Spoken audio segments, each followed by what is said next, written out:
হয়নি, ভিডিওটা করা হয়নি। আচ্ছা, আজকে হচ্ছে আমরা 12তম দিন, আমাদের আজকে 12টা ক্লাস। আজকে হলে 12টা ক্লাস হবে আমাদের। আর যদি এক সপ্তাহ পিছায় তাহলে আরো কয়েকটা ক্লাস আমরা বেশি পাবো, সেক্ষেত্রে আমাদের প্রস্তুতিটা আরো ভালো হবে। ঠিক আছে। আহ কিছু মডেল টেস্টও বেশি নেওয়া যাবে। আচ্ছা, কাজী নজরুল ইসলামের জন্ম মৃত্যু এই বিষয়গুলো আমাদের নখদর্পণে থাকতে হবে। জন্ম হচ্ছে 25শে মে 1899, বাংলা হচ্ছে 11ই জ্যৈষ্ঠ 1306 বঙ্গাব্দ। আর মৃত্যু হচ্ছে 29শে আগস্ট, হ্যাঁ, 1976 সালে। আর 1383 বঙ্গাব্দ। আচ্ছা, আর একজন কবি আছে, সে 1976 সালে মারা গেছে। তার নাম কি বলতে পারেন? তার নাম হচ্ছে জীবনানন্দ দাশ মনে হয় সম্ভবত। স্যার জসীমউদ্দিনও মারা গেছে। জসিমউদ্দিন হতে পারে। মাইকেল আচ্ছা, স্যার, মাইকেলের মৃত্যু সাল কত? না মাইকেল না, জসিমউদ্দিন মনে হয় হবে সম্ভবত। আচ্ছা ঠিক আছে, তাহলে মাইকেল বংশ, কাজী 73, বংশ। মাইকেল 73 সালে। স্যার জসীমউদ্দিন মারা গেছেন 76। জসিমউদ্দিন। আচ্ছা, 1 মিনিট ফোন ধরা লাগে।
কি হলো, আমি কি শুনতে পাচ্ছি না শুধু, নাকি সবাই শুনতে পাচ্ছেন না?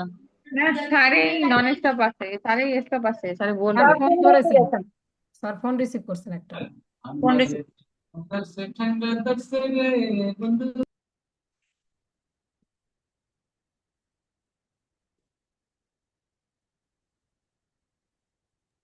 স্যার শুরু করবেন।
স্যার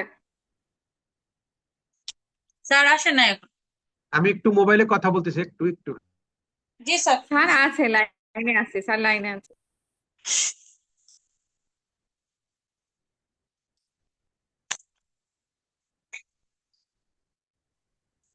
আসসালামু আলাইকুম। হ্যাঁ ঠিক আছে, আমি একটু মোবাইল করতেছিলাম, মূলত মোবাইল ধরতে হয়েছে আর কি। ঠিক আছে।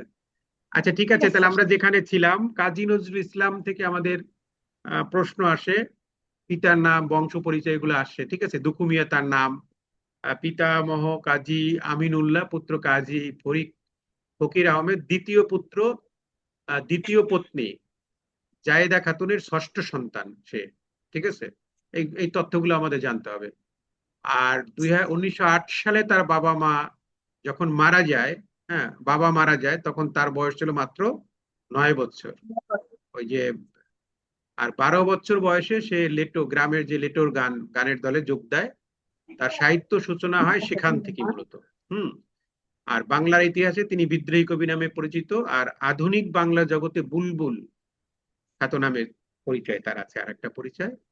আর 1919 সালে বিশ্বযুদ্ধের সময় তিনি মূলত নবম শ্রেণীতে পড়াশোনা করতেন। হ্যাঁ, এবং 1917 সালে নজরুল শেষের দিকে সেনাবাহিনীতে যোগ দেয়। 17 থেকে 19 এই সাল পর্যন্ত তার সামরিক জীবন, অর্থাৎ সেনাবাহিনীতে ছিল আর কি মূলত এই সময়টা। এই হচ্ছে তার কিছু পরিচয়। আচ্ছা, তার স্মৃতি বিজড়িত কিছু স্থানের নাম আমরা যদি জানি, একটা হচ্ছে কাজির শিমলা, ত্রিশালে। এইটা, হ্যাঁ কাজির শিমলা, ওই যে যেখানে ওই যে এটা কি ময়মনসিংহে স্যার? হ্যাঁ ময়মনসিংহে, অর্থাৎ কাজী রফিকুল্লাহ দারোগা 1914 সালে ওই যে আসানসোলে রুটির দোকানে যে কাজ করতো, সেখানে নজরুলকে ত্রিশালে কাজীর শিমলায় নিজ গ্রামে নিয়ে আসে। সেই রুটির দোকান থেকে, আসানসোলে রুটির দোকান, সেখান থেকে তাদের গ্রামে নিয়ে যায় যে কাজী রফিকুল্লাহ। আর সেই স্মৃতি ধরে রেখেই এই গ্রামে বটতলা নামক একটা স্থান আছে, সেইখানেই এখন এই যে কাজী নজরুল ইসলাম বিশ্ববিদ্যালয় করা হয়েছে। ময়মনসিংহের ত্রিশালে যে কাজী নজরুল ইসলাম বিশ্ববিদ্যালয় আছে, সেটা মূলত এই যে নজরুলের সেই বাল্য স্মৃতিকে ধরে রাখার জন্যই। এটা গ্রামের একটা বটতলা জায়গা আছে, সেই জায়গাতেই এখন এই কাজী নজরুল ইসলাম বিশ্ববিদ্যালয় হয়েছে। আর একটা জায়গা হচ্ছে দৌলতপুর, এটাও তার স্মৃতি বিজড়িত। এইখানে মূলত কাজী নজরুল ইসলাম এবং তার স্ত্রী নার্গিস এই দৌলতপুরে স্মৃতি রয়ে গেছে এখানে তাদের। এইখানে মূলত তার বাল্য বন্ধু আলী আকবর খানের গ্রামের বাড়ি কুমিল্লার মুরাদনগরের দৌলতপুরে। এই সময় আসে, তার একজন ছোটকালের বন্ধু ছিল, তার নাম ছিল আলী আকবর। তার আমন্ত্রণে এইখানে সে আসছিল, তার স্ত্রীকে নিয়ে আসছে বেড়াইতে। এরপর এখানে 71 দিন সে ছিল আর কি। এই আর একটা স্মৃতি বিজড়িত স্থান। আর একটা আছে কার্পাস ডাঙ্গা। এটা হচ্ছে চুয়াডাঙ্গাতে, দামুড়হুদা উপজেলায় থেকে 15 কিলোমিটার দূরে ভৈরব নদীর তীরে কবির স্মৃতি ঘেরা কার্পাস ডাঙ্গা একটা। এইখানে মূলত আসছিল সে তার 1926 সালের বিপ্লবী হেমন্ত কুমার এবং মহিম সরকারের আমন্ত্রণে ওখানে এই কলকাতার আর্মহার্স্ট স্ট্রিট থেকে সপরিবারে আসছিল ওখানে, এবং এখানে 2 মাস সে ছিল। ঠিক আছে, তাহলে এই 3টা জায়গা হচ্ছে তার স্মৃতি বিজড়িত। একটা হচ্ছে ত্রিশালের শিমলা, আর একটা হচ্ছে কুমিল্লার মুরাদনগরের দৌলতপুর, আর একটা হচ্ছে চুয়াডাঙ্গার দামুড়হুদা উপজেলা থেকে 15 কিলোমিটার দূরে ভৈরব নদীর তীরে কার্পাস ডাঙ্গা। এই 3টা জায়গায় তার এই স্মৃতি রয়ে গেছে। আচ্ছা, মাত্র 22 বছর বয়সে 1921 সালে তার বিদ্রোহী কবিতাটা লেখছে। ঠিক আছে, এই কবিতাটা লিখছে। নজরুলের প্রেম ও প্রকৃতির কবিতায় প্রথম সংকলন হচ্ছে দোলন চাপা। এটা প্রকাশিত হয়েছে 1923 সালের অক্টোবর মাসে। তার যে কবিতাগুলো, সেই কবিতাগুলোর নাম হচ্ছে প্রয়াল্লাস, তারপর হচ্ছে বিদ্রোহী রক্তবর ধারিণী মা, ধূমকেতু, এরপরে আছে কোরবানি, মহরম, রণভেরি, খেয়াপাড়ের তরুণী। এই খেয়াপাড়ের তরুণীটা মূলত এই যে ঢাকার কোন এক তরুণীকে কেন্দ্র করে এই খেয়াপাড়ের তরুণীটা সে লিখছিল। কামাল পাশা, আনোয়ার, শাতিল আরব, কবির বাণী, পূজারানী। এই পূজারানী কবিতাটা দোলন চাপা থেকে নেওয়া। বই বিজয়িনী, চৈতি হাওয়াটা নিয়েছে ছায়ানট থেকে। সাম্যবাদী, মানুষ, নারী, কুলিমুজুর হচ্ছে সাম্যবাদী থেকে নেওয়া হয়েছে। অগ্রপথিক, ওমর ফারুক, আমার কৈফিয়ত, কান্ডারি হুঁশিয়ারটা হচ্ছে সর্বহারা গ্রন্থে আছে আর কি। এইগুলো হচ্ছে তার নাম করা কবিতা বা কবিতার বইগুলো আর কি। আর তার কিছু নাটক রয়েছে, নাটকগুলোর মধ্যে রয়েছে বনে বেঁধে, আলেয়াটা হচ্ছে গীতিনাট্য। আর একটা হচ্ছে মধুমালা, ঝিলিমিলিটা হচ্ছে তার প্রথম নাটক। পুতুলের বিয়েটা হচ্ছে শিশুতোষ গ্রন্থ আর কি। বিদ্যাপতি, ভূতের ভয়, সেতুবন্ধন, ঝড়টা আছে কিশোর কাব্য নাটক। মানে প্রত্যেকটা একটু আলাদা করে আছে। যেমন কিশোর কাব্য নাটক বলে আমাদের ঝড়ের কথা বলতে হবে, শিশুতোষ নাটকের কথা বললে শিশু পুতুলের বিয়ে বলতে হবে, আর তার প্রথম নাটক হচ্ছে ঝিলিমিলি। গীতিনাট্য বললে হচ্ছে আলেয়া। হ্যাঁ, এটা। এখন এইগুলা মনে রাখার একটা টেকনিক আবার এখানে বলা হয়েছে, মানে এগুলা মনে থাকে না, তো মনে রাখার জন্য কিছু টেকনিক অবলম্বন করতে হয়। বনে বেদে আলেয়া ও মধুমালা ঝিলিমিলি শাড়ি পতে পুতুলের বিয়েতে গেল। হ্যাঁ, এই যে বনে বেদে একটা, আলে একটা, মধুমালা একটা, মধুমালা ঝিলিমিলি একটা, ঝিলিমিলি পুতুলের বিয়ে একটা। পুতুলের বিয়ে তাহলে এই লাইনটা মনে রাখলেই হয়, বনে বেদে আলেয়া মধুমালা ঝিলিমিলি শাড়ি পতে পুতুলের বিয়েতে গেল। শাড়ি পরে পুতুলের বিয়েতে গেল, এখানে গেল। সেখানে বিদ্যাপতি ভূতের ভয় ভূতের এ ভয় সেতু বন্ধন করে দিল ঝড় ওঠে। হ্যাঁ, সেতু বন্ধন করে দিল ঝড় ওঠে, এখানে লেখা আছে। এখানে হচ্ছে বিদ্যাপতি, ভূতের ভয়, সেতু ভূতের বন্ধন, ভয় সেতুবন্ধন ঝড়। ঝড় এই কয়টা, এই মোট এইগুলো হচ্ছে তার নাটক। 1 2 3 4 5 6 7 8 9টা। এখানে 9টা নাটকের কথা মূলত বলছে। আর উপন্যাস হচ্ছে তার 3টা উপন্যাস সে লেখছে, উপন্যাস একটু কম লেখছে। 3টা উপন্যাস লেখছে, সেটা মনে করার একটা সিস্টেম হচ্ছে বাকুম। বাকুমে হয়েছে প্রথমটা হচ্ছে বাতে কি, বাতে হচ্ছে বাঁধন হারা, বাঁধন হারা, বাঁধন ঠিক হারা, আছে। মৃত্যু ক্ষুধা কুহিলিকা। বাদন বাঁধন হারা হারা, বাকুমে হচ্ছে বাদন হারা বাঁধন হারা, পুঁতে হচ্ছে কুহেলিকা কুহেলিকা, আর মতে হচ্ছে কোহেলিকা মৃত্যু ক্ষুধা। আর মৃত্যু খোদা তাহলে বাকুমটা মনে রাখলেই আমার তাদের 3টা উপন্যাস, অল্প উপন্যাস লেখছে, মনে করার জন্য সুবিধা করাই দিয়ে গেছে। একটা হচ্ছে বাকুম, বাকুমটাতে হয় বাঁধনহারা, কুহেলিকা, কুহেলিকা আর হচ্ছে মৃত্যু ক্ষুধা। মৃত্যু হ্যাঁ, মৃত্যু মত হচ্ছে মৃত্যু ক্ষুধা। এই 3টা তার উপন্যাস, বাকুম মনে রাখলেই হবে। এখন এইগুলো সম্পর্কে আর একটু ডিটেলস যদি আমরা জানি, বাঁধনহারাটা হচ্ছে তার প্রথম উপন্যাস। নজরুলের প্রথম উপন্যাসের নাম কি? হ্যাঁ, বাঁধনহারা। বাদন হারা যেমন ওই যে শিখলাম প্রথম নাটকের নাম কি, ঝিলিমিলি। ঝিলিমিলি আর এই বাঁধনহারাটা একটা পত্র উপন্যাস, এইটা পরীক্ষা আসে যে নজরুলের পত্র উপন্যাস কোনটি বা প্রথম পত্র উপন্যাস কোনটি। হ্যাঁ, করাচিতে থাকাকালীন তিনি বাঁধনহারা উপন্যাসটা রচনা করেছিলেন। এখানে মোট কয়টা পত্র আছে? 18টা পত্র 18 আছে, অর্থাৎ 18টা চিঠি এখানে দেওয়া আছে। এটি মুসলিম ভারত পত্রিকায় ধারাবাহিকভাবে এই চিঠিগুলো প্রকাশিত হতো তখন। গ্রন্থটি উৎসর্গ করেন কবির বন্ধু, প্রিয় বন্ধু নলিনীকান্ত কান্ত সরকারকে। এই বইটা, এই বাঁধনহারা বইটাকে উৎসর্গ করেছিলেন। এগুলো অনেক সময় আছে, কোন বইটা কারে উৎসর্গ করেছিল, এগুলো পরীক্ষা আসে। আর এই বইয়ের প্রধান চরিত্র হচ্ছে নুরুল হুদা। হ্যাঁ, অন্যান্য চরিত্র হচ্ছে রবিউল, রাবেয়া, মাহবুবা, এগুলো হচ্ছে তার চরিত্র। তাহলে বাঁধনহারাতে আমাদের সংক্ষিপ্ত ভাবে মনে রাখতে হবে, এটা হচ্ছে তার প্রথম উপন্যাস, আর এইটা বাংলা সাহিত্যের প্রথম পত্র উপন্যাস। হ্যাঁ, এখানে মোট 18টি পত্র আছে। আর এটা লিখছিল মূলত করাচিতে থাকাকালীন অবস্থায়, আর উৎসর্গ করেছিল নলিনীকান্ত সরকারকে। এই হচ্ছে আমাদের বাঁধনহারা নিয়ে আলোচনা। এরপর হচ্ছে কুহেলিকা। কুহেলিকা আছে তার, এই যে কুহেলিকা, কোতে কুতে হচ্ছে কুহেলিকা। কুহেলিকাটা হচ্ছে মধ্য দিয়ে নজরুলের রাজনৈতিক আদর্শ ও মতভেদের প্রতিফলন এই নাটকের মধ্যে দিয়ে পড়ছে। আর একটা লাস্টে যেটা আছে মৃত্যু ক্ষুধা, এখানে মূলত তৎকালীন দারিদ্র, ক্ষুধা, দুর্ভিক্ষ, এই জিনিসগুলো তুলে ধরা হয়েছে। পরিপ্রেক্ষিতে সপরিবার মেজ বউয়ের মুসলিম থেকে খ্রিস্টান ধর্ম গ্রহণ, আর নারী জীবনের দুর্বিষহ অন্ধকার এবং দেখাইছে স্যার ধারাবাহিক নাটক হ্যাঁ হ্যাঁ, মৃত্যু ক্ষুধা সমাজের হ্যাঁ বাস্তব চিত্র এই উপন্যাসে তুলে ধরা হয়েছে। এই 3টা উপন্যাস সম্পর্কে কিছু তথ্য এখানে দেওয়া আছে। এরপরে আমরা যাব তার গল্প গ্রন্থ। গল্প গ্রন্থের মধ্যে আছে জিনের বাচ্চা, শিউলিমালা, পদ্মকুকরা, রক্তের বেদন, ব্যথার দান, মৃত্যু ক্ষুধা। মৃত্যু ক্ষুধা হলো শ্রেষ্ঠ উপন্যাস। এটা গল্প গ্রন্থের মধ্যে আবার দিচ্ছে কেন? মৃত্যু ক্ষুধা তো উপন্যাস, আমরা এইমাত্র দেখলাম না। মৃত্যু ক্ষুধা হচ্ছে তার উপন্যাস, 3টা উপন্যাসের মধ্যে একটা হচ্ছে মৃত্যু ক্ষুধা। আচ্ছা, এই মৃত্যু ক্ষুধার নায়ক হচ্ছে আনসার, নায়িকা হচ্ছে মেজু বউ। আর এটা টেকনিকটা কি, জিনের বাচ্চা শিউলি পদ্ম গোকরার সবল দিয়ে রক্ত বের করে ব্যথা দান করলেন। এখানে জিনের বাচ্চা, শিউলি মালা, পদ্ম গোকরা, হ্যাঁ, রিক্তের বেদন। হ্যাঁ, এটা রিক্তের বেদন, আর হচ্ছে ব্যথার দান। এই যে ব্যথার দান, রক্ত মানে রিক্তের, রক্ত থেকে আমাদের রিক্তের বেদন মনে রাখতে হবে। আর এইটা এইটা এখানে আসবে না, এটা তো উপন্যাসের মধ্যে যাবে। যে মৃত্যু ক্ষুধাটা হচ্ছে তার উপন্যাস, এটা হচ্ছে তার উপন্যাস। এখনই তো আমরা জানলাম যে 3টা উপন্যাসের একটা হচ্ছে মৃত্যু ক্ষুধা, যেটা তার একটা শ্রেষ্ঠ উপন্যাস। আর এই কয়টা যাবে হচ্ছে তার গল্প গ্রন্থ, একটা দুইটা তিনটা চারটা পাঁচটা, তাহলে পাঁচটা গল্প গ্রন্থের বই আছে তার। আচ্ছা, এরপরে হচ্ছে তার কাব্যগ্রন্থ। কাব্যগ্রন্থ হচ্ছে মোট 22টা সে লিখছে। হ্যাঁ, কাব্যগ্রন্থগুলোর মধ্যে ছায়ানট, দোলন চাপা। দোলন চাপাটা হচ্ছে প্রেম প্রধান, প্রলয় শিখা, সন্ধ্যা, ঝড়, সিন্ধু হিন্দোল, এটাও প্রেম প্রধান। তারপরে চক্রবাক, পুবের হাওয়া, নতুন চাঁদ, সর্বহারা, ফণিমনসা, নির্ঝর, এই কয়টা।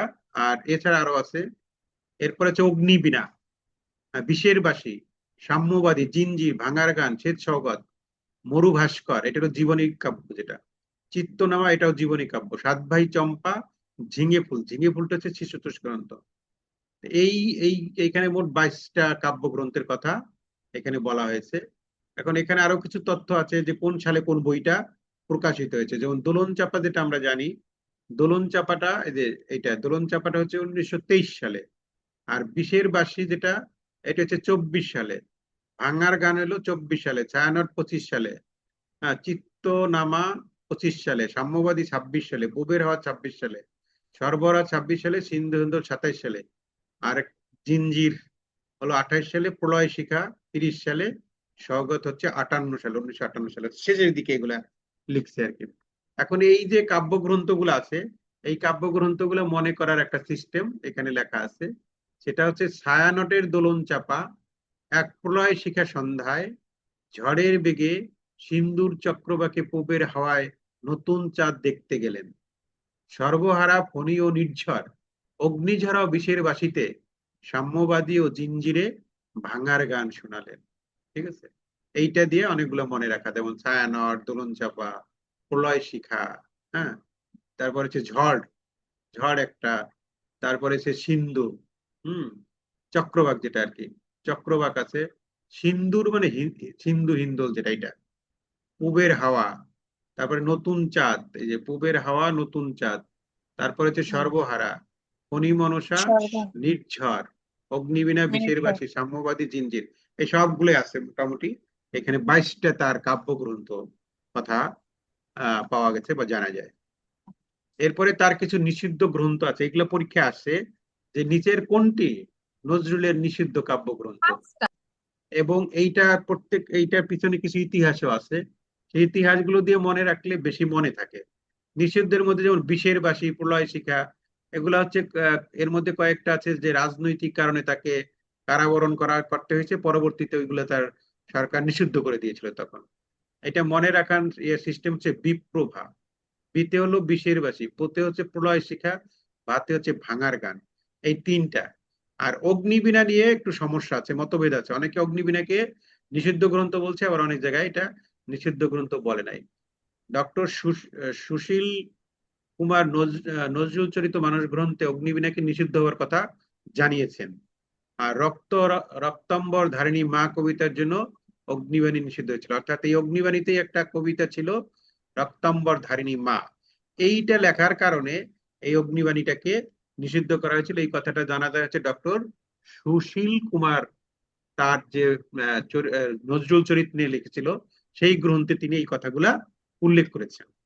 তাহলে আমরা চারটার কথাই বলতে পারি, বিষের বাসী, প্রলয় শিখা, ভাঙার গান। এগুলো তো সব হচ্ছে মানে প্রতিবাদমূলক লেখা।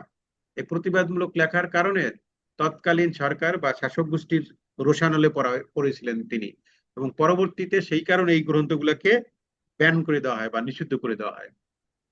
আচ্ছা, এরপরে আমরা তার জানবো যে তার যে কিছু প্রবন্ধ গ্রন্থ আছে। প্রবন্ধ গ্রন্থগুলো যেমন দুর্দিনের যাত্রী, রুদ্রমঙ্গল, যুগবাণী, রাজবন্ধীর জবানবন্দি, হ্যাঁ, ধূমকেতু, এগুলো হচ্ছে তার প্রবন্ধ। এবং এটা মনে রাখার একটা সিস্টেম হচ্ছে, দুর্দিনের যাত্রীরা মঙ্গলবারে যুগবাণী পত্রিকায় রাজবন্ধীর জীবনবন্দি প্রকাশ করলেন। দুর্দিনের যাত্রী মানে দুর্দিনের যাত্রী। হ্যাঁ, রুদ্রমঙ্গল মঙ্গলবারে, যুগবাণী, হ্যাঁ, রাজবন্ধীর জবানবন্দি, এটা, এইগুলো হচ্ছে জবানবন্দি তার প্রবন্ধ গ্রন্থ। ঠিক আছে, ধূমকেতু, আর একটা হচ্ছে ধূমকেতু। ধূমকেতুটা স্যার বাদ পড়ে গেছে। হ্যাঁ, ধূমকেতুটা বাদ পড়ে গেছে। আচ্ছা, আর গান তো তিনি অসংখ্য গান লিখেছেন। আনুমানিক প্রায় 4000 গান তিনি লিখেছেন। ঠিক আছে, 4000 গান, এবং তার অনেকগুলো গানের গ্রন্থ বা গানের বই আছে। এটার মধ্যে হচ্ছে বুলবুল, চোখের চাতক, সুরসাক্ষী, হ্যাঁ, জুলফিকার, গুলবাগিচা, গানের মালা, গীতি শতদল, রাঙ্গা জবা, বনগীতি, চন্দ্রবিন্দু, সুরমঙ্গল, মুকুল, আর একটা হচ্ছে সুরলিপি। সুরলিপি। এইগুলো হচ্ছে তার বুলবুল। এগুলো হচ্ছে গানের বই, গানের গ্রন্থ। চোখের চাতক, সুরু শাকির, জুলফিকার, গুল বাগিচার বসে, বনে বসে, গানের মালা, বুলবুলকে, গীত শতদল, হ্যাঁ, রাঙ্গা জবা শোনালেন। এই কথাটা দিয়ে তার গানের বইগুলা নাম মনে রাখা যায়। চোখের চাতক, এখানে চোখের চাতক আছে। সুর জাকির, জাকির এখানে আছে, সুর জাকি। জুলফিকার, জুলফিকার, গুলবাগিচায়, গুলবাগিচা, গানের মালা, বুলবুল, হ্যাঁ। তারপরে আছে কি গীতি শতদল, এই যে গীতি শতদল, রাঙা জবা, বনকুল, এগুলো হচ্ছে মনে রাখার সিস্টেম। চন্দ্রবিন্দু, সুরমুকুল, সুরুলিপি, এগুলা কয়েকবার পড়লেই একটা মনে থাকে। আচ্ছা, এছাড়া নজরুল চলচ্চিত্রে নজরুল নিজে অভিনয় করেছেন, আর তার বেশ কিছু লেখা চলচ্চিত্রে রূপদান করা হয়েছে। তার মধ্যে একটা হচ্ছে ধূপশিখা, আর একটা ধ্রুব। দুঃখ। এই ধ্রুব ছবিতে, চলচ্চিত্রে নায়কের অভিনয় করেছে নজরুল নিজেই। হ্যাঁ, সেই চরিত্রটার নাম হচ্ছে নারায়ণ। নারায়ণ চরিত্রে সে অভিনয় করেছিল ধ্রুব নাটকের মধ্যে। বিদ্যাপতি, গোরা, সাপুড়ে, নন্দিনী, ঠিক আছে। এইগুলো হচ্ছে নজরুলের চলচ্চিত্র হয়েছে, তার লেখাগুলো নিয়ে পরবর্তীতে চলচ্চিত্র হয়েছে। এই তার চলচ্চিত্রে গোড়া তো নজরুল, রবীন্দ্রনাথের। গোরা রবীন্দ্রনাথের একটা আছে, কিন্তু না, এটা কি বলছে, চলচ্চিত্রে নজরুলকে দেখা গেছে এই সব চলচ্চিত্রে, নাকি নাকি এইগুলা সে লিখছে? গোরা একটা আছে তো, রবীন্দ্রনাথের গোরা আছে, সেটা আমরা জানি। জি হ্যাঁ, গোড়া রবীন্দ্রনাথ। হ্যাঁ, এখানে অভিনয় করতে পারে হয়তো। হ্যাঁ, সেটা হতে পারে। সেইখানে এখানে হয়তো সেই গোরাটাকেই যখন চলচ্চিত্রে রূপদান করা হয়েছে তখন হয়তো নজরুল সেখানে অভিনয় করছে, এরকম হতে পারে। চলচ্চিত্রে নজরুলকে যে দেখা যায়, এইসব এইসব চলচ্চিত্রে নজরুলকে দেখা গেছে। এরপরে নজরুলের প্রথম যত বলতে যার সব প্রথম গুলা কি কি সেগুলা। প্রথম প্রকাশিত রচনা, সেটা হচ্ছে বাউন্ডেলের আত্মকাহিনী। প্রথম প্রকাশিত রচনা তার এটা। এটা একটা গল্প এবং এটা 1919 সালে হয়েছিল। প্রথম প্রকাশিত গ্রন্থ ব্যথার দান, এটা হচ্ছে গল্প গ্রন্থ। প্রথম প্রকাশিত কবিতার নাম হচ্ছে মুক্তি। প্রথম প্রকাশিত কাব্যগ্রন্থ চোখ নিবি না, যেটা বিপ্লবী বারীন্দ্র কুমার ঘোষকে তিনি উৎসর্গ করেছিলেন। এই অগ্নিবীণাটা প্রথম প্রকাশিত কাব্যগ্রন্থ। প্রথম প্রকাশিত কবিতা কি? মুক্তি, এটা 1919 সালে। হ্যাঁ, তারপরে প্রথম উপন্যাস হচ্ছে বাঁধনহারা। প্রথম নাটক হচ্ছে ঝিলিমিলি, এটা তো দেখলাম আমরা। প্রথম প্রবন্ধ হচ্ছে তুর্ক মহিলার ঘোমটা খোলা, মহিলার এটা ঘোমটা হচ্ছে খোলা। প্রথম প্রবন্ধ তার। আর প্রথম প্রবন্ধ গ্রন্থ হচ্ছে যুগবাণী। এগুলো হচ্ছে তার যত প্রথম। এর মধ্যে নজরুলের প্রথম প্রকাশিত রচনা এটা আসে, অনেক সময় দেখেছি আমরা, বাউন্ডেলের আত্মকাহিনী, এটা পরীক্ষায় আসে। প্রথম প্রকাশিত কাব্যগ্রন্থ এটাও আসে, প্রথম প্রকাশিত কবিতা এগুলো আসে। উপন্যাস, বাঁধনহারা, যে কোনোটাই আসতে পারে। যেন প্রথম নজরুলের যত প্রথম প্রকাশিত যত কিছু সবগুলো আমাদের এখান থেকে একসাথে আমরা এখানে দিয়ে দেওয়া হয়েছে আর কি, ঠিক আছে। আচ্ছা, এরপরে নজরুল এবং বাংলাদেশ।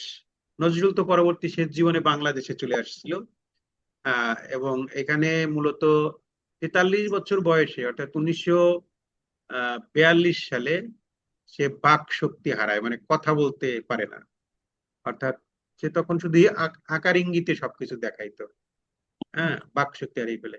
এটা হচ্ছে 1942 সালে। 1976 সালের 18ই ফেব্রুয়ারি নজরুলকে বাংলাদেশে নাগরিকত্ব দেওয়া হয়। এই সনগুলো আমাদের মনে রাখতে হবে। 1976 সালের, মারাও তো গেছে 1976 সালে নাকি, অর্থাৎ জি মারা যাওয়ার স্যার, কিছুদিন আগেই মনে হয় এটা দিছে হয়তো। কিছুদিন আগে আনা হয়। হ্যাঁ, মারা যাওয়ার কিছুদিন আগেই তাকে বাংলাদেশে নাগরিকত্ব দেওয়া হয়েছিল। আগস্টে মারা যায়, হ্যাঁ, ফেব্রুয়ারিতে। 1972 সালের 25শে মে, হ্যাঁ, বাংলাদেশের জাতীয় কবি মর্যাদা দেয় 1972 সালে। তাহলে মরার আগেই দিয়েছে, মারা যাওয়ার আগেই কিন্তু সে দেখেই গেছে তাকে জাতীয় কবির মর্যাদা দেওয়া হয়েছে। 9ই ডিসেম্বর 1974 সালে ঢাকা বিশ্ববিদ্যালয় তাকে ডিলিট ডিগ্রি দিয়ে দেয়, উপাধি দেয় আর কি। অর্থাৎ মৃত্যুর 1-2 বছর আগে সবকিছু পেয়েছে সে। 72 সালে পেয়েছে হলো জাতীয় কবির মর্যাদা, 74 সালে গিয়ে পাইতে হলো ঢাকা বিশ্ববিদ্যালয় থেকে ডিলিট। আর 76 সালের 21শে ফেব্রুয়ারি 21শে পদক দিছে, ওই বছরই তো মারা গেছে না, আগস্টে যে নাকি মারা গেল। ওই বছর মারা যায়। হ্যাঁ হ্যাঁ, 21শে পদকও পেয়েছিল তিনি। আর এটা 76 সালে, যে বছর মারা গেছে সেই বছরে পেয়েছিলেন। রবীন্দ্রনাথ নজরুলকে হ্যাঁ বসন্ত গীতিনাট্য উৎসর্গ করলে জেলে বসে আজি সৃষ্টি সুখের উল্লাসে কবিতাটি রচনা করেছিলেন। রবীন্দ্রনাথ নজরুলকে একটা যে বই দান করছিল না, বই দিয়েছিল, সেটা হচ্ছে বসন্ত। এই গীতিনাট্যটা উৎসর্গ করেছিল নজরুলকে। এই আনন্দে তখন নজরুল জেলে ছিল, হ্যাঁ, সেই জেলে বসেই আজ সৃষ্টি সুখের উল্লাসে এই কবিতাটা রচনা করেছিলেন। আর সৃষ্টি সুখের উল্লাসে মোর, এটা তো নজরুলের। আদি সৃষ্টি সুখের উল্লাসে মোর বুক হাসে, মোর মুখ হাসে, তব্য গিয়ে কোন হাসে, আর সৃষ্টি সুখের উল্লাসে, এটা। আর ধূমকেতু পত্রিকায় কে আশীর্বাদ করে রবীন্দ্রনাথ লিখেন, আয় চলে আয় রে ধূমকেতু আধারে বাদ, অগ্নিসেতু দুর্দিনের এই দুর্গ শিরে, উড়িয়ে দে তোর বিজয় কেতন। এটা ধূমকেতুতে পত্রিকাকে আশীর্বাদ করে রবীন্দ্রনাথ লিখেছিল এই কথাটা। ধূমকেতুতে তো ওই যে লেখতো আর কি, ঠিক আছে। সঞ্চিতা কবিতা সংকলন করেছিল নজরুল, আর সেটা রবীন্দ্রনাথকে উৎসর্গ করেছিল সঞ্চিতা। তাহলে রবীন্দ্রনাথকে উৎসর্গ করছে নজরুল কোনটা? সঞ্চিতা। এই সঞ্চিতা কবিতা গ্রন্থ বা গ্রন্থটা নজরুলকে উৎসর্গ করেছিল, রবীন্দ্রনাথকে উৎসর্গ করেছিল। আর রবীন্দ্রনাথ নজরুলকে করেছিল বসন্ত। বসন্ত গীতিনাট্য। হ্যাঁ, অর্থাৎ রবীন্দ্রনাথ নজরুলকে দিয়েছে বসন্ত গীতিনাট্য, আর নজরুল রবীন্দ্রনাথকে দিতে হলো সঞ্চিতা কবিতা গ্রন্থ, ঠিক আছে। আচ্ছা, নিষিদ্ধ গ্রন্থ আরো কিছু আছে এখানে যেটা আমরা পাই। যুগবাণী, নিষিদ্ধ গানের আর একটা হচ্ছে চন্দ্রবিন্দু, এগুলো নিষিদ্ধ করা হয়েছিল পরবর্তীতে। কারাবরণ করেছিলেন কয়েকবার হইতে পারে কারাবরণ? 3বার না? 3বার নজরুল জেলে গেছে, ঠিক আছে। এর মধ্যে 1922 সালে একবার গেছে, যেটা গিয়েছিল মূলত আনন্দময়ীর আগমনে। হ্যাঁ, আনন্দময়ীর আগমনে হ্যাঁ, এই কবিতার জন্য 1 বছর তিনি জেলে ছিল। আর 1930 খ্রিস্টাব্দে প্রলয় শিক্ষা কাব্যগ্রন্থের জন্য 6 মাস কারাদণ্ড হয়েছিল তার। এখানে অবশ্য 2বারের কথা বলা হয়েছে, কিন্তু অনেক জায়গায় কিন্তু 3বার বা 4বারও আছে, এটা দেখছি আমরা। তাহলে আমরা যেটা এখানে তথ্য জানলাম, তথ্যটা হচ্ছে জেলে গিয়েছিল একবার হচ্ছে আনন্দময়ীর আগমন, এইটার জন্য গেছে, এই কবিতাটা লেখার কারণে যে জেলে গেছে, সেটা 22 সালে। আর একবার গেছে প্রলয় শিক্ষা লেখার জন্য, এখানে 6 মাস গিয়ে জেলে ছিল 1930 সালে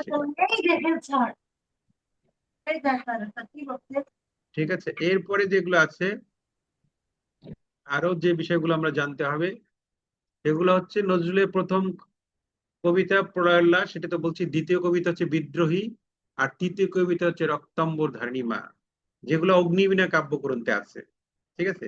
অর্থাৎ অগ্নিবীণা কাব্যগ্রন্থের প্রথম কবিতা হচ্ছে এইটা, অগ্নিবীণা কাব্যগ্রন্থের দ্বিতীয় কবিতা হচ্ছে বিদ্রোহী, আর অগ্নিবীণা কাব্যগ্রন্থের তৃতীয় কবিতা হচ্ছে রক্তাম্বর ধারিণী মা। এই 3টা যে সবগুলোই কিন্তু আছে অগ্নিবীণাতে আছে তার।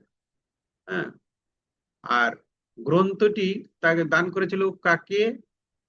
বারীন্দ্র কুমার ঘোষকে। এটা আমরা আগেও এই তথ্যটা পেয়েছি। আর তোরা সব জয়ের ধ্বনি কর, এই কথাটা মূলত লেখা আছে কোথায়? প্রয়োল্লাস এই কবিতার মধ্যে আছে। আর দারিদ্র কবিতা একটা লিখছে রবীন্দ্রনাথ, হে দারিদ্র তুমি মোরে করেছো মহান। হ্যাঁ, এইরকম একটা কবিতা আছে, তুমি মোরে দিয়েছো মুকুট সম্মান, তুমি এরকম মোরে একটা কি যেন দানিয়েছো কবিতা আছে, খ্রিস্টের দারিদ্র কবিতা সম্মান। যেটা। এই কবিতাটা মূলত লিখছিল সিন্ধু হিন্দুল কাব্যগ্রন্থে, এইটা আছে, এই দারিদ্র কবিতাটা। তারপর আমার কৈফিয়ত একটা তার আছে, এটা হচ্ছে সর্বহারা কাব্যের কবিতা, এটা একটা কবিতা আমার কৈফিয়ত। হ্যাঁ, পরবর্তীতে এটা নিষিদ্ধ করা হয়েছিল। এটা সর্বহারা কাব্যগ্রন্থটিকে পরে নিষিদ্ধ করা হয়েছিল। এই সর্বহারা কাব্যের একটা কবিতা হচ্ছে আমার কৈফিয়ত। আর বিদ্রোহী কবিতা যেটা, সেটা প্রথম প্রকাশিত হয়েছিল বিজলি পত্রিকায়, যেটা 6 জানুয়ারি 1922 সালে হয়েছিল। আর রবিহারা, রবীন্দ্রনাথ ঠাকুরের মৃত্যুতে শোকার্ত হয়ে তিনি একটা লেখা লিখেছিলেন, সেটা হচ্ছে রবিহারা। আর একটা হচ্ছে তার খেয়াপাড়ির তরুণী, এটা লেখা আছে। মানুষ, চেঙ্গিস, গজনী মামুদ, কোথায় কালা পাহাড়, এই যে এই এই লেখাটা তার আছে হচ্ছে মানুষ কবিতার মধ্যে, মনে হয় এটা হতে পারে। পূর্ণ অভিনন্দন, যেটা এই কবিতা থেকে বঙ্গবন্ধু জয় বাংলা স্লোগানটি গ্রহণ করেন। পূর্ণ অভিনন্দন থেকে এই জয় বাংলা স্লোগান যেটা আমরা পাই, বঙ্গবন্ধুর যে জয় বাংলা স্লোগান ছিল, এইটা মূলত এই যে পূর্ণ অভিনন্দন কবিতার মধ্যে এই জয় বাংলা কথাটা আছে, বা ওখান থেকে জয় বাংলা স্লোগানটা নেওয়া হয়েছে। আর তার হচ্ছে 4 জন ইয়ে বা সন্তান। একজন হচ্ছে কৃষ্ণ মোহাম্মদ, আর একজন হচ্ছে অরিন্দম খালেদ, যাকে বুলবুল বলে বলা হয়। আর একজন হচ্ছে কাজী সব্যসাচী, আর একজনের নাম ছিল কাজী অনিরুদ্ধ।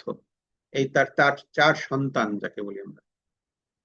রবীন্দ্রনাথ এই নজরুলের 4 জন সন্তান। আচ্ছা, কি কি পুরস্কার পেয়েছে এই পর্যন্ত? সম্মাননা পুরস্কার যেগুলো পেয়েছে, 1945 সালে পেয়েছে কলকাতা বিশ্ববিদ্যালয় কর্তৃক জগত্তারিণী পুরস্কার।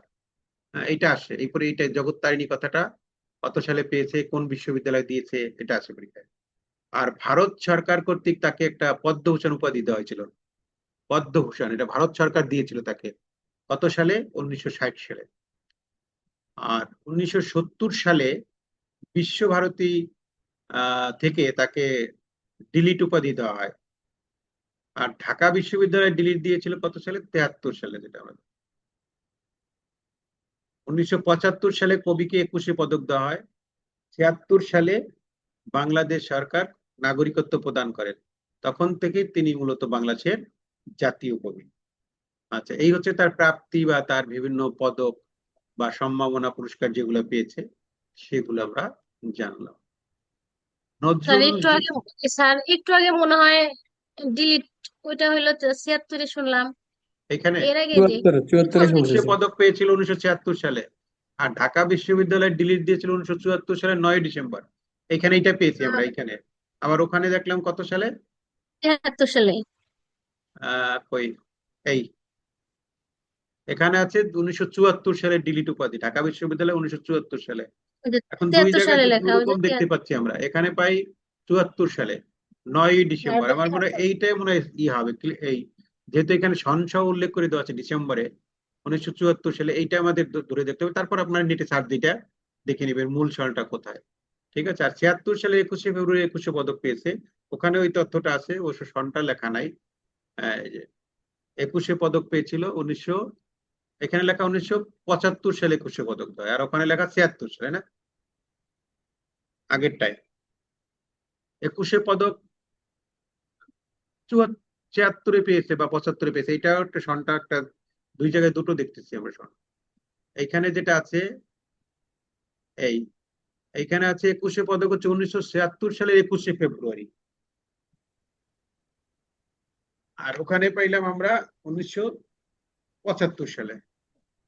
আমার মনে হয় আগের এই প্রথম তথ্যটা ঠিক আছে, এই তথ্যটা ঠিক নাই। ঠিক আছে, এইটা হবে না, এটা 1975 সালে হবে না, ওই আগের তথ্যটাই ঠিক আছে। তারপর দেখে নিন আপনারা, মানে বিভিন্ন জায়গা থেকে নেওয়া হয়েছে তো চেক করা হয় নাই, চেক করে দিলে এটা আবার ঠিক হয়ে যাবে। আচ্ছা, নজরুলের জীবনের শেষ সময়, ওই যে যেটা বলছিলাম যে 1942 সালে হচ্ছে বাকশক্তি হারিয়ে ফেলে, অর্থাৎ কথা বলা তার বন্ধ হয়ে যায়, আর দুরারোগ্য বা রোগে আক্রান্ত হয়। আর 76 সালে নজরুল ইসলামকে ঢাকার পিজি হাসপাতালে ভর্তি করা হয়েছিল। দীর্ঘদিন অসুস্থ থাকার পরে 29শে আগস্ট 77 বছর বয়সে তিনি মৃত্যুবরণ করেন, এবং ঢাকা বিশ্ববিদ্যালয়ের কেন্দ্রীয় মসজিদ সংলগ্ন উত্তর পাশে রাষ্ট্রীয় মর্যাদায় তাকে সমাহিত করা হয়। এবং এইটা ছিল তার একটা ইচ্ছে, সেই তার ইচ্ছা অনুসারে, অর্থাৎ কবির ইচ্ছে অনুযায়ী ঢাকা বিশ্ববিদ্যালয়ের কেন্দ্রীয় মসজিদ সংলগ্ন উত্তর পাশে এখনো তার কবরটা আছে। হ্যাঁ, সেখানে তাকে সমাহিত করা হয়েছে। এই হচ্ছে তার জীবনের শেষ সময়, মানে শেষ বিষয়গুলো, মৃত্যুবরণ করার যে বিষয়গুলো থাকে। এইটুকুই মূলত আমাদের নজরুল সম্পর্কে ছিল। আচ্ছা, এরপরে আমরা যেটা জানবো, আরো কিছু বিষয় আছে নজরুলের, যে বিভিন্ন লেখা নিয়ে তার যে বিভিন্ন কি বলে উক্তি বা বাণী বা কবিতার লাইন, সেগুলো অনেক সময় পরীক্ষা আসে। কিন্তু যেদিন আমি হারিয়ে যাব, বুঝবে সেদিন বুঝবে, অস্তপারের সন্ধ্যা তারায় আমার খবর বুঝবে, বুঝবে সেদিন বুঝবে। এটা হচ্ছে তার একটা লেখা, অর্থাৎ অভিমান করে সেই লেখাটা লিখেছিল। এটা হলো অভিশাপ কাব্যগ্রন্থে আছে, মানে কবিতা, এটা একটা কবিতা কিন্তু। যেদিন আমি হারিয়ে যাব। হ্যাঁ, অভিশাপ। তার যে কবিতাটা, সেই কবিতার কিছু লাইন হচ্ছে এইটা, অভিশাপ কবিতার লাইন এগুলো। হাসি দিয়ে যদি লুকালে আমায়, লুকালে তোমার সারা জীবনের বেদনা, আজই তব শুধু হেসে যাও, আজ বিদায়ের দিন কেঁদো না। এটা হচ্ছে বিদায় বেলায়, বিদায় বেলায় কবিতার থেকে এই লাইনগুলো লেখা হয়েছে। এরকম যে কোনো একটা লাইন অনেক সময় তুলে দেয় আর কি। ভালোবাসা যে জীবন অপমান করে, সে জীবনে আর ভালোবাসা পায় না। ভালোবাসা যে জীবনে অপমান করে, সে জীবনে আর ভালোবাসা পায় না। এটা হচ্ছে লক্ষ্মীছাড়া কবিতার থেকে নেওয়া হয়েছে। দেখিয়া শুনিয়া খেপিয়া গিয়েছি, তাই যাহা আসে কই মুখে, আমার কৈফিয়ত, কবিতার লাইন। মসজিদের এই পাশে আমায় কবর দিও ভাই, যেন গড়ে থেকেও মুয়াজ্জিমের আজান শুনতে পাই। এটা হচ্ছে সত্য মন্ত্র। বলো বীর বলো উন্নত মম, সেটা তো আমরা জানি। শির নিহারি আমারই নত শির, ওই শিখর হিমাদ্রির। এটা হচ্ছে বিদ্রোহী কবিতা থেকে এই লাইনগুলো নেওয়া হয়েছে। কারারই লৌহ কপাট, এটা হচ্ছে কোনটা? রক্ত জমাট শিকল পুজোর পাষাণ বেদী। এটা হচ্ছে ভাঙার গান, কাব্যগ্রন্থের অন্তর্গত আর কি। কারারই লৌহ কপাট। ফাঁসির মঞ্চে গেয়ে গেল সারা জীবনের জয়গান, আসি অলক্ষ্যে দাঁড়িয়েছে তারা, দিবে কোন বলিদান। এটা হচ্ছে সর্বহারা কাব্যগ্রন্থের কান্ডারি হুঁশিয়ার। হুম, কান্ডারি হুঁশিয়ার যে কবিতাটা আছে, সেই কান্ডারি হুঁশিয়ার কবিতার কিছু লাইন। হাসির মঞ্চে গেয়ে গেল যারা জীবনের জয়গান, আসি অলক্ষ্যে দাঁড়িয়েছে তারা, দিবে কোন বলিদান। এটা সর্বহারা কাব্যগ্রন্থের কান্ডারি হুঁশিয়ার কবিতা থেকে নেওয়া হয়েছে। আমি বিদ্রোহী ভৃঙ্গ, হ্যাঁ, ভগবান বুকে কে দেই পদচিহ্ন। এটা কি? এটা বিদ্রোহী কবিতার একটা লাইন, ঠিক আছে? বিদ্রোহী কবিতার মধ্যে এই লাইনটা আছে, ঠিক আছে? আচ্ছা, তাহলে বিদ্রোহী কবিতা, এটা দিয়ে সে অনেক নাম, তার মানে এইটার থেকেই তাকে বিদ্রোহী কবি নামটা আসে মূলত। এগুলো কিছু লাইন আমরা জানলাম। আচ্ছা, এরপরে আমরা এখন যেটা জানবো সেটা হচ্ছে জসিমউদ্দিন সম্পর্কে, ঠিক আছে? জসিমউদ্দিন মূলত জন্মগ্রহণ করেছিল আমাদের যে ফরিদপুর জেলার তাম্বুলখানা গ্রামে। এটা হচ্ছে ফরিদপুরের গোবিন্দপুর, অর্থাৎ ফরিদপুর শহর থেকে একটু দূরেই তাম্বুলখানা গ্রাম আছে। আহ এই গ্রামে এখনো মানে হচ্ছে পৈতৃক নিবাস তার, গোবিন্দপুর গ্রামের নাম। মানে এটা ছিল আগে, এখনো এটা তাম্বুলখানা বলা হয় যেটাকে। আর তার প্রকৃত নাম হচ্ছে মোহাম্মদ জসিমউদ্দিন মোল্লা। জসিমউদ্দিন নামে আমরা জানি, কিন্তু তার প্রকৃত নাম হচ্ছে মোহাম্মদ জসিমউদ্দিন মোল্লা। আর ছদ্ম নাম আছে একটা তার, ভুজম্বর আলী। তাকে ছদ্ম নামে ডাকা হয়তো ভুজম্বর আলী নামে তাকে ডাকা হয়তো। জসিমউদ্দিনের শিক্ষা জীবন যদি আমরা বলি, তাহলে ফরিদপুর জেলা স্কুলে সে পড়াশোনা করতো। অর্থাৎ ওখান থেকে এসএসসি করেছে 1921 সালে। এরপর রাজেন্দ্র কলেজ থেকে এইচএসসি পাস করছে 24 সালে, আর বিএ পাস করছে ওখান থেকেই। তারপরে কলকাতা চলে যায়, কলকাতা থেকে বাংলা ভাষা ও সাহিত্য নিয়ে এমএ পাস করে 1931 সালে। এবং কলকাতা যখন লেখাপড়া করতো, ছাত্র অবস্থায় থাকাকালীন দীনেশচন্দ্র সেনের অধীনে, হ্যাঁ, রামতুন লাহিড়ী গবেষণার সহকারী হিসেবে প্রথম কাজে যোগ দেয় আর কি। পরবর্তীতে 1938 সালে ঢাকা বিশ্ববিদ্যালয়ের বাংলা বিভাগের প্রভাষক হিসেবে জয়েন করে এবং পূর্ব পাকিস্তান সরকারের প্রচার বিভাগে পরে কর্মরত থেকে সেখান থেকেই 1962 সালে অবসরে যায়। এই হচ্ছে তার মানে কর্মজীবন বা চাকরি জীবন যদি আমরা বলি। তাহলে প্রথম তার চাকরিটা শুরু হয়েছিল ওই যে সহকারী গবেষণা হিসেবে আর কি, একটা গবেষণা প্রতিষ্ঠানে। পরবর্তীতে ঢাকা বিশ্ববিদ্যালয়ের বাংলা বিভাগে, ওখান থেকে পূর্ব পাকিস্তানের সরকারের প্রচার বিভাগ থাকে যে, হ্যাঁ, অর্থাৎ তথ্য মন্ত্রণালয়ের অধীনে, সেখানে একজন কর্মকর্তা হিসেবে ওখান থেকেই সে অবসর গ্রহণ করে। এই হচ্ছে তার কর্মজীবন। আচ্ছা, এরপরে আমরা যেটা জানবো কবি জসিমউদ্দিনের বৈবাহিক অবস্থা। জসিমউদ্দিন 1943 সালে মহসিন উদ্দিনের মেয়ে মমতাজকে বিবাহ করেন। এই মমতাজের ডাক নাম ছিল মণিবালা, মণিমালা, এটা। আর জসিমউদ্দিনের প্রথম প্রকাশিত কবিতার নাম হচ্ছে মিলন গান, যেটা 1921 সালে মুসলিম ভারত পত্রিকায় প্রকাশিত হয়েছিল।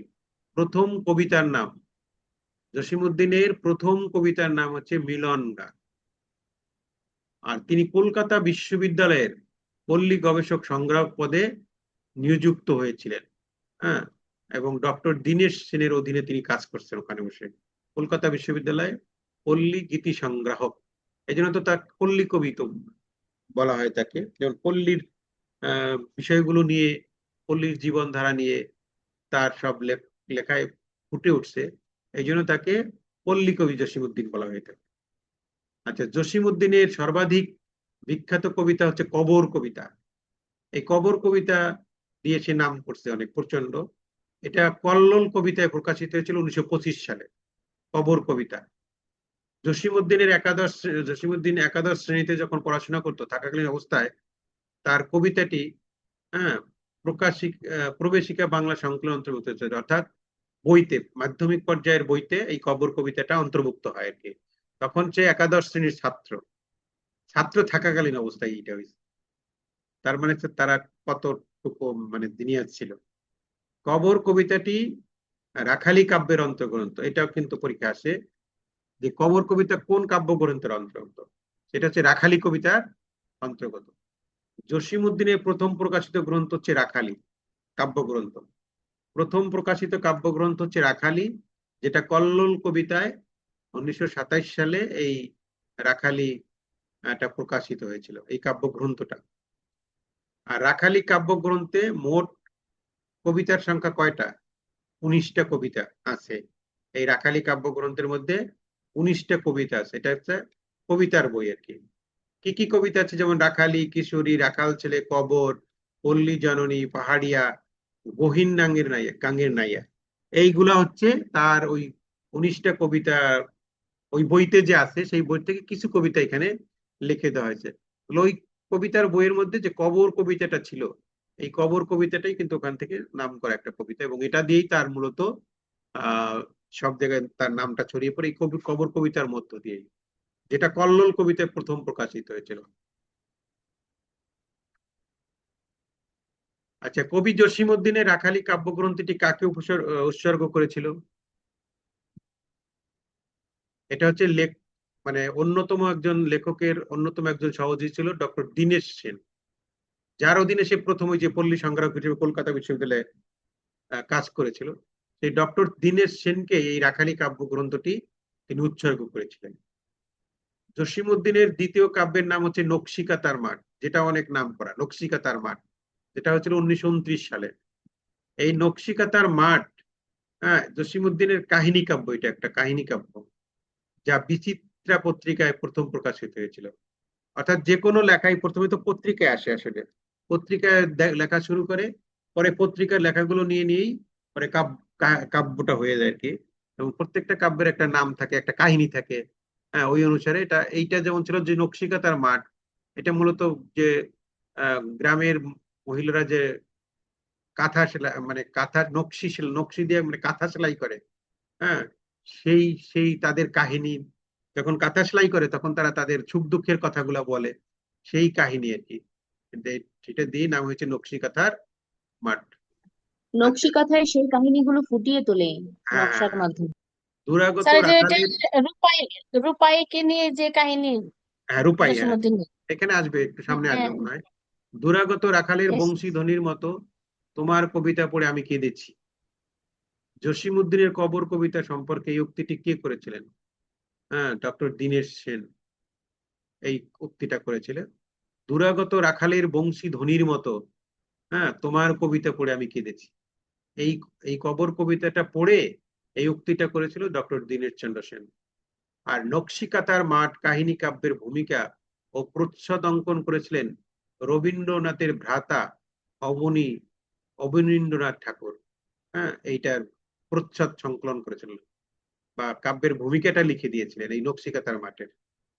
কাকে লিখেছিল? রবীন্দ্রনাথের ভাই অবনীন্দ্রনাথ ঠাকুর এটা লিখে দিয়েছে। আর নকশিকাতার মাঠ কাব্যগ্রন্থটি তিনি উৎসর্গ করেছিলেন তার বাল্য বন্ধু আব্দুল কাদিরকে, তিনি এটা উৎসর্গ করেছিলেন। আচ্ছা, এরপরে যেটা আছে, পাশাপাশি দুটি গ্রামের তরুণ তরুণী রূপাই আর সাজু, যেটা আপনারা বললেন, এই রূপাই এবং সাজু দুটো চরিত্র, ছেলে এবং রূপাই হচ্ছে ছেলে আর মেয়ে হচ্ছে সাজু, না? আচ্ছা, এরা পরস্পরে প্রেমে পড়ে এবং বিয়েও হয় দুজনের এক সময়।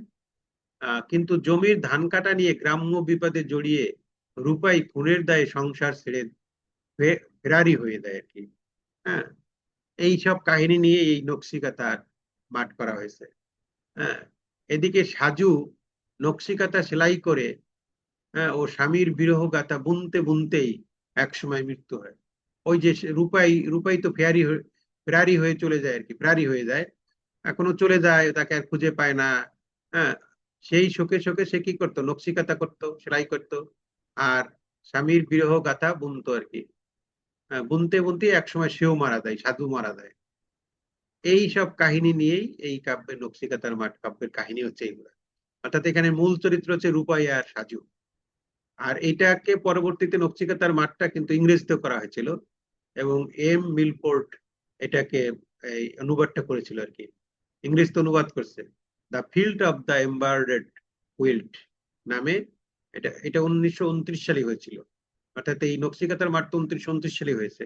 ওই সালেই এই গ্রন্থটা ইংরেজিতে অনুবাদও করা হয়েছিল। আচ্ছা, এরপরে যেটা আছে জসিমউদ্দিনের বালুচর। বালুচর একটা তার কাব্যগ্রন্থ, এটা প্রকাশিত হয়েছে 1930 সালে। এই বালুচর কাব্যে মোট কবিতার সংখ্যা হচ্ছে 17টি, এবং এই কবিতাগুলো ত্রিপদী ছন্দে লেখা হয়েছে সবগুলা। সুচৈনী জসিমউদ্দিনের কোন শ্রেণীর রচনা? এটা হচ্ছে কবিতা সংকলন গ্রন্থ সুচৈনী। যাদের দেখেছি ও ঠাকুর বাড়ির আঙ্গিনায়, এই দুইটা গ্রন্থ রচনা করেছে কে? জসিমউদ্দিন, এবং দুটোই মূলত তার স্মৃতি কথামূলক রচনা। যাদের দেখেছি, ঠাকুর বাড়ির আঙ্গিনা, এগুলো হচ্ছে তার স্মৃতি কথামূলক রচনা। চলে মুসাফির, হলদে পরীর দেশ, যে দেশে মানুষ বড়, জার্মানির শহরে শহরে, এগুলা কি? এগুলো হচ্ছে তার ভ্রমণ কাহিনী। তাহলে কয়টা? চলে মুসাফির, হলদে পরীর দেশ, যে দেশে মানুষ বড়, আর জার্মানির শহরে বন্দরে। এই চারটা হচ্ছে তার ভ্রমণমূলক কাহিনী। হ্যাঁ, অর্থাৎ বিভিন্ন দেশের কথা, মানুষের কথা, বিভিন্ন জায়গার কথা তিনি এই সব ভ্রমণমূলক কাহিনীতে তুলে ধরেছেন। আর এরপরে আছে এক পয়সার বাঁশি। এই এক পয়সার বাঁশিটা মূলত শিশুতোষ, অর্থাৎ শিশুদের জন্য লেখা। এটা জসিমউদ্দিনের অনন্য শিশুতোষ গ্রন্থের মধ্যে আরো রয়েছে হস্যু, ডালিম কুমার, এগুলা। ঠিক আছে, এটা কি হাসু হবে মনে হয় সম্ভবত, হাসু, ডালিম কুমার, এগুলাও শিশুতোষ গ্রন্থ। আর একটা হচ্ছে এক পয়সার বাঁশি। এই তিনটা হচ্ছে তার শিশুতোষ গ্রন্থ। আর জীবন কথা, এটা তার আত্মজীবনীমূলক রচনা। আর বাঙালির হাসির গল্প, এটা হচ্ছে গল্প গ্রন্থটি। পল্লী কবি জসিমউদ্দিন এটা তৈরি করেছে, মানে লিখেছেন, এবং এটার দুইটা খণ্ড আছে, প্রথম খণ্ড এবং দ্বিতীয় খণ্ড। বাঙালির হাসির গল্প, অর্থাৎ অনেকগুলা হাসির গল্প নিয়েই মূলত এই গল্প গ্রন্থটি দুটি খণ্ডে পল্লী কবি জসিমউদ্দিন এটা করেছিলেন। এখান থেকে আমরা তার আরো বেশ কিছু তথ্য আমরা জানলাম। এরপরে আছে বোবা কাহিনী। বোবা কাহিনী একটা লিখেছে সে। বোবা কাহিনী হচ্ছে একমাত্র উপন্যাস, অর্থাৎ কি বলে, জসিমউদ্দিনের একটাই উপন্যাস, সেটা হচ্ছে বোবা কাহিনী। হ্যাঁ, কি বোবা কাহিনী। আচ্ছা, ভূমিহীন কৃষকদের সীমাহীন দুঃখ দুর্দশা, মহাজনের শোষণ, সমাজের ভণ্ড ধার্মিক ইত্যাদি আলোচ্য বিষয় এখানে বোবা কাহিনীতে এগুলো রয়েছে।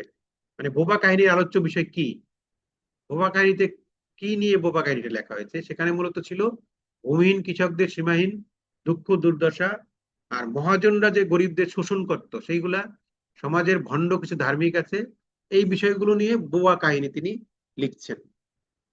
এটা উপন্যাস। আর এই বোবা কাহিনীর চরিত্রগুলোর মধ্যে রয়েছে, নায়ক হচ্ছে আজহার, বছির, রহিমউদ্দি, গরিবুল্লাহ, এই বোবা কাহিনীর চরিত্র এগুলা। আর জসিমউদ্দিনের জারি গান নামক একটি গানের সংকলন আছে, সেখানে এটা 1968 সালে হয়েছিল। এখানে 23টি পালা গান আছে, জারি গান যেগুলোকে আমরা বলি। রঙ্গিলা নায়ের মাঝি আর মুর্শিদি গান নামে আরো দুইটি গানের বই আছে, এগুলো হচ্ছে গানের বই। রঙ্গিলা নায়ের মাঝি এবং মুর্শিদি গান বাংলা গানের সংকলন, অর্থাৎ বাংলার যতগুলো গান আছে সেই গানগুলোকে নিয়ে তিনি এই দুইটি বই মূলত লিখছেন। আচ্ছা, এরপরে আরো কিছু তথ্য আমাদের জানতে হবে, যে আবহমান বাংলার সাংস্কৃতিক ঐতিহ্যে রচিত প্রথম পূর্ণাঙ্গ আধুনিক কবি কিন্তু জসিমউদ্দিনকে বলা হয়। আর 1921 সালে মুসলিম ভারত পত্রিকায় তার মিলন গান, যেটা আমরা আগেই পেয়েছি, প্রথম প্রকাশিত হয়েছিল কোন পত্রিকায়? মুসলিম ভারত পত্রিকায়। ঠিক আছে। কবি দশম শ্রেণীতে থাকাকালীন তার কবর কবিতাটি তিনি লিখেছেন, এবং সেই ছাত্র থাকাকালীনই তার এই কবিতাটা কল্লোল পত্রিকায় প্রথম আসে, প্রকাশিত হয়। এটা আমরা আগেও জেনেছি এর আগে। সেই সময় মাধ্যমিক পর্যায়ের পাঠ্য বইতে এই কবর কবিতাটা প্রথম দেওয়া হয়। তখন কিন্তু সে দশম শ্রেণীর ছাত্র, অর্থাৎ দশম শ্রেণীর ছাত্র থাকা অবস্থায় তার কবিতা কিন্তু পাঠ্য বইতে চলে আসছে। হ্যাঁ, এবং এইটা হচ্ছে মাত্রাবৃত্ত ছন্দে রচিত। মাত্রাবৃত্ত কবিতাটি তার প্রথম কাব্যগ্রন্থ রাখালি কাব্যগ্রন্থ থেকে নেওয়া হয়েছে, এবং এখানে 118টি কবিতা আছে। কবিতাটি প্রিয়জন হারানোর হৃদয় বিদারক স্মৃতিচারণ করা হয়েছে এখানে। ঢাকা বিশ্ববিদ্যালয়ের প্রভাষক ছিলেন, যেটা 1938 সাল থেকে 1943 সাল পর্যন্ত ঢাকা ইউনিভার্সিটির প্রভাষক হিসেবে কাজ করেছেন। এই তথ্যগুলো আগেও হয়তো আসছে। তার যে কাব্যগ্রন্থ, এখানে অনেকগুলো কাব্যগ্রন্থ, 18টা কাব্যগ্রন্থ তার। ঠিক আছে। এই 18টা কাব্যগ্রন্থ কি? রাখালি, নকশিকাতার মাঠ, বালুচর, ধানক্ষেত, ছোটনবাদিয়ার ঘাট, হাসু, রূপবতী, মাটির মায়া, মাটির কান্না, এক পয়সার বাঁশি, সখিনা, সুচয়নী, ভয়াবহ সেই দিনগুলোতে, মা যেন জননী কান্দে। এটা বই পরীক্ষার সময় এটা আসার সময় দেখছি। হলুদ বরণ, তারপরে জলের লেখন, পদ্মা নদীর দেশে, কাফনের মিছিল, মহরম, দুমুখ পাহাড়, চাঁদ পাহাড়ি। এই 18টি হচ্ছে তার কাব্যগ্রন্থ। ঠিক আছে, 18টি কাব্যগ্রন্থ তিনি লিখেছেন। আচ্ছা, এই কাব্যগ্রন্থগুলো কিছু মনে রাখার একটা সিস্টেম করা হয়েছে। এটা হচ্ছে রাখালীদের বালুর চরের ধান খেতে মা জননী হাসুকে নিয়ে সুচয়নী জলের লেখায় সুজনবাদিয়ার ঘাটে হলুদ বরণ নকশিকাতা বিছিয়ে গল্প করছিলেন। এখান থেকে আমরা এই 10টা কাব্যগ্রন্থের নাম মনে রাখতে পারি। একটা হচ্ছে রাখালি, তারপরে বালুর চর, ধান খেতে, মা জননী, মাঝে জননী কান্দে, বইটার নাম হচ্ছে মাঝে জননী কান্দে। তারপর হাসু তার একটা বইয়ের নাম, কাব্যগ্রন্থ। সুচয়নী, এটা একটা বইয়ের নাম। হ্যাঁ, জলের লেখায়, সুজনবাদিয়ার ঘাট, আজকে স্বজনবাদিয়ার ঘাট লেখা কেন? সুজনবাদিয়ার ঘাট হবে না, সুজনবাদিয়ার ঘাট। আর একটা হচ্ছে হলুদ বরণ নকশিকাতা।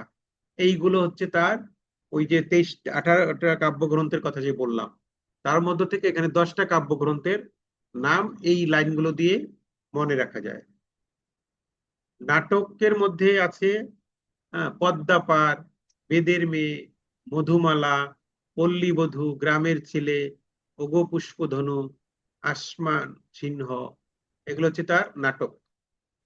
আর আত্মকথা তো আগেই বলছি, 2টো আত্মকথা আছে না, 3টা। একটা হচ্ছে আত্মজীবনী, এখানে হচ্ছে যাদের দেখেছি আর ঠাকুর বাড়ির আঙিনায়। আর জীবন কথার মধ্যে আছে স্মৃতিপট, স্মরণী বাহিনী। উপন্যাসটা একটাই, বোবা কাহিনী। যেটা ভ্রমণ কাহিনী কয়টা পেয়েছিলাম? 4টা, তাই না? একটা হচ্ছে চলে মুসাফির, হলদে পরীর দেশে, যে দেশে মানুষ বড়, আর হচ্ছে জার্মানি শহরে বন্দর। এই 4টা হচ্ছে তার ভ্রমণ কাহিনী। ঠিক আছে। সঙ্গীত অনেক গান লিখেছেন, রঙ্গিলা নায়ের মাঝি, গাঙের পাড়, জারি গান, মুর্শিদি গান, এগুলো তিনি লিখেছেন। আর এছাড়া অন্যান্য কিছুর মধ্যে বাঙালির হাসির গল্প, এটা 2টো খণ্ড হয়েছে। একটা খণ্ড হচ্ছে 1960 সালে, আর দ্বিতীয় খণ্ডটি হচ্ছে 1964 সালে। এছাড়া ছিল তার ডালিম কুমারটা হচ্ছে 1986 সালে। আচ্ছা, তাহলে এখানে এক নজরে আমরা সবগুলো এখানে আমাদের দেওয়া আছে। নাটক দেওয়া আছে, তারপর আত্মকথাগুলো দেওয়া আছে, উপন্যাস দেওয়া আছে, ভ্রমণ কাহিনী দেওয়া আছে, সঙ্গীত দেওয়া আছে, অন্যান্য যা যা আছে সবকিছু একসাথে করে দেওয়া হয়েছে। অর্থাৎ এইটা একটু বারবার দেখলেই মোটামুটি এগুলো আপনারা আয়ত্তে চলে আসবে, কয়েকবার দেখলেই হবে। তার কিছু বিখ্যাত উক্তি বা ছন্দ বা কবিতা, সেগুলো নিয়ে একটু দেখবো আমরা এখন। তুমি যাবে ভাই, যাবে মোর সাথে আমাদের ছোট গায়ে। এটা কোন কবিতার মধ্যে আছে? নিমন্ত্রণ কবিতার মধ্যে এটা আছে। তুমি যাবে ভাই, যাবে মোর সাথে আমাদের ছোট গায়ে, এটা নিমন্ত্রণ কবিতা। আমার এ ঘর ভাঙিয়াছে যেবা, আমি বাঁধি তার ঘর। এটা কোন কবিতা? প্রতিদান কবিতা। প্রতিদান কবিতার মধ্যে এটা আছে। আমার এ ঘর ভাঙিয়াছে যেবা, আমি বাঁধি তার আমি ঘর, আপন করিয়া কাঁদিয়া আপনার বেড়াই, কি যেন, যে যে মরে মনে করেছে করেছি পর। এটা পর। হচ্ছে প্রতিদান কবিতার মধ্যে আছে। এই দূর বনে সন্ধ্যা নামিছে ঘন আবিরের আগে, অমনি করিয়া লুটিয়া পড়িতে বড় সাধ জাগে। এটা কোন কবিতা আছে? কবর কবিতার কবর মধ্যে কবিতা। এটা আছে। ঠিক আছে। আই ছেলের আই মেয়েরা ফুল তুলিতে যায়, এটা তো মামার বাড়ির মধ্যে আছে। আমার বাড়ি। বাপের বাড়িতে যাইবার কালে কহিত ধরিয়া পা, আমারে দেখিতে যাইও কিন্তু উজান তলির গা। এটা হচ্ছে কবর কবিতায়। হ্যাঁ, কবর এটা কবিতা। হচ্ছে জসিমউদ্দিনের স্ত্রীর কথা বলছে। ঠিক আছে। স্ত্রী যখন তার বাপের বাড়িতে যাইতো, তখন তার পা ধরিয়া কইতো যে আমারে দেখতে যাই। উজানতলির গ্রাম মানে কি? একটা গ্রামের নাম, যেখানে তার হয়তো বাপের বাড়ি, অর্থাৎ জসিমউদ্দিনের শ্বশুর বাড়ি। হ্যাঁ, সেইখানে যাইতে বলতো যে আমারে দেখিতে যাইও কিন্তু উজানতলির গা। গা মানে তো গ্রাম। এটা কবর কবিতার মধ্যে আছে। কবর কবিতার মধ্যে তো তার মানে অনেকগুলা মানে স্মৃতি তার। এখানে তার বাপজি ঘুমায়, এখানে তার ফুপু, এখানে ঘুমায় তোর ছোট ফুপু, এরকম অনেক কিছু আছে না কবর কবিতার মধ্যে। তারপরে আছে এই মোর হাতে কোদাল ধরিয়া, কঠিন মাটির তলে গাড়িয়ে দিয়েছি কত সোনামুখ। এটাও কবর কবিতার মধ্যে আছে। গাড়িয়ে দিয়েছি কত সোনামুখ নায়রের চোখের জলে। হ্যাঁ, অর্থাৎ ওই যে ওই কবর কবিতার মধ্যে অনেকে তো মারা গেছে, সেই কথাটাই বলছে। এই মোর হাতে কোদাল ধরিয়া, মানে কোদাল দিয়া মাটি দিয়া, হ্যাঁ, কোদাল ধরিয়া কঠিন মাটির তলে, অর্থাৎ কবর খুঁটে খুঁটে, কঠিন মাটির তলে কোদাল দিয়ে কবর খুঁটে খুঁটে গাড়িয়ে দিয়েছি কত সোনা মুখ। হ্যাঁ, মানে অনেকগুলা মুখ। হ্যাঁ, সেই নায়ের চোখের জলে তার দিয়েছে। এটা কবর কবিতার মধ্যে আছে আর কি। ঠিক আছে। কবর কবিতাটি কোন ছন্দে লেখা? এটা হচ্ছে মাত্রাবৃত্ত ছন্দে। এখানে মোট কতটা লাইন আছে? 118টা লাইন কবিতার মধ্যে আছে। জসিমউদ্দিনের কবর কবিতায় দাদু আছে। হ্যাঁ, সেই শাপলার হাটে কি বিক্রি করতো? তরমুজ। শাপলার হাটে তরমুজ বেচি, 2 পয়সা করি দেরি, কখনো কি যেন আছে, নিতে হয় না দেরি, কি যেন এরকম একটা আছে। যা থেকে 6 পয়সা সে সঞ্চয় করত, ওই তরমুজ বেচে বেচে 6 পয়সা সে সঞ্চয় করত। এটা কোথায়? শাপলার হাটে তরমুজ বিক্রি করত। হ্যাঁ, কবর কবিতায় দাদু, এখানে দাদু। আচ্ছা, জসিমউদ্দিনের আসমানি একটা কবিতা আছে। এটা কোথায়? এটা হলো ফরিদপুর জেলার রসুলপুর গ্রামে। অর্থাৎ তোমরা যদি ওই যে আসমানি দেখতে যদি তোমরা তোমরা চাও, ছবি তবে রসুলপুরের রহিমউদ্দিন ছোট্ট গ্রামে ছোট্ট যাও। করে। হ্যাঁ, এরকম আছে আসমানি কবিতাটার মধ্যে এই কথাটা আছে। এটাও মূলত মানে গ্রামের কোন হতদরিদ্র মানুষদের জীবনী চরিত্র তুলে ধরা হয়েছে। যে মানে রসুলপুর গ্রামের কথা বলা হয়েছে। এখানে হচ্ছে তার কিছু বিখ্যাত কবিতার কিছু লাইন তুলে ধরা হয়েছে।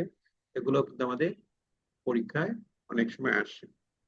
আচ্ছা, তার পুরস্কার বা সাহিত্যের যেসব পুরস্কার তিনি পেয়েছেন, একটা পেয়েছেন হচ্ছে, যেসব সাহিত্য পুরস্কার লাভ করেছেন, বিশ্বভারতী বিশ্ববিদ্যালয় হতে তাকে ডিলিট দেওয়া হয়েছিল, সেটা 64 সালে। 21শে পদক পেয়েছিল 76 সালে। হ্যাঁ, আর স্বাধীনতা পুরস্কার পেয়েছে মরার পরে, 1978 সালে পেয়েছে এটা। অর্থাৎ 76 সালে মারা গেছে না? হ্যাঁ, মরার পরে সেইটা পেয়েছে। সখী দিন দুঃখীর যারে ছাড়া কেহ এরকম নাই, শেখা। সেই আল্লাহর হাতে আজি আমি তোমারে সপিয়া যাই। বিখ্যাত লাইন দুটি রচয়িতা কে? হ্যাঁ, কবি জসিমউদ্দিন, পল্লী কবি জসিমউদ্দিন। এবং এখানে নকশিকাতার মাঠ গীতিনাট্যে গীতিকাব্যে রূপাই, নায়ক রূপাই এই উক্তিটা করেছিল। সখী দিন দুঃখীর যারে ছাড়া কেহ নাই, সেই আল্লাহর হাতে আমি আজি আমি তোমারে সপিয়া চাই। এটা রূপাইয়ের একটা উক্তি, যেটা নকশিকাতার মাঠে রূপাই এই কথাটা বলে। কবি জসিমউদ্দিনের যে সাহিত্য কর্মটি শ্রেষ্ঠ শিল্পকর্ম বলে বিবেচিত হয়েছে, সেটা হচ্ছে নকশিকাতার মাঠ। এটা হচ্ছে তার শ্রেষ্ঠ শিল্পকর্ম, নকশিকাতার মাঠ যেটা। আচ্ছা, এই ছিল মূলত আমাদের আলোচনা। বহুগুণে গুণান্বিত বাংলার গীতিময় কবিতার অন্যতম রচয়িতা কবি জসিমউদ্দিন ইহজগতের মায়া ত্যাগ করে 1976 সালের 13ই মার্চ। হ্যাঁ, 1976 সালের 13ই মার্চ সে মারা যায় আর কি। আর তার ইচ্ছা অনুসারে এই ফরিদপুরের অম্বিকাপুর গ্রামে তার দাদির কবরের পাশে তাকে সমাহিত করা হয়। এইখানে তোর দাদির কবর, ডালিম গাছের তলে 30 বছর ভিজিয়ে রেখেছি দুনয়নের দুই জলে। নয়নে। হ্যাঁ, এতটুকু তারে ঘরে এনেছিনু পুতুলের কি যেন, ঘরে এতটুকু তারে সোনার মতো মুখ, সোনার মতো মুখ, পুতুলের পুতুলের বিয়ে বিয়ে বলে ভেঙে গেল বলে কেঁদে কেঁদে ভাসাইতো ভাসাইতো বুক। হ্যাঁ, এই যে তার যে বুক। মানে বলছিল আর কি, সেই দাদির কবরের পাশে তাকে সমাহিত করা। এটুকু ছিল আমাদের আলোচনা আর কি, ঠিক আছে। তাহলে আমরা দুইজন কবি বা লেখক, কাজী নজরুল ইসলাম এবং জসিমউদ্দিন এর কিছু তথ্য আমরা জানলাম। এই যে তথ্যগুলো এখানে একসাথ করে দেওয়া হয়েছে, এই তথ্যগুলোর থেকেই মূলত আমাদের আহ, যে যে কোনো আলোচনা এইখান থেকেই চলে আসবে আর কি। এটুকু জানলে আমরা এখান থেকে যদি কোনো প্রশ্ন আসে তখন আমরা জানতে পারবো। আর প্রশ্ন কখন কোথা থেকে আসবে সেটা তো আর আমরা জানি না। চাকরির করার কোনো ইয়ে নাই, কি বলে, বাউন্ডারি নাই, কোনো সিলেবাস নাই। এটা যে কোনো জায়গা থেকে যে কেউ যে কোনো কিছু আসতে পারে। আচ্ছা, ঠিক আছে।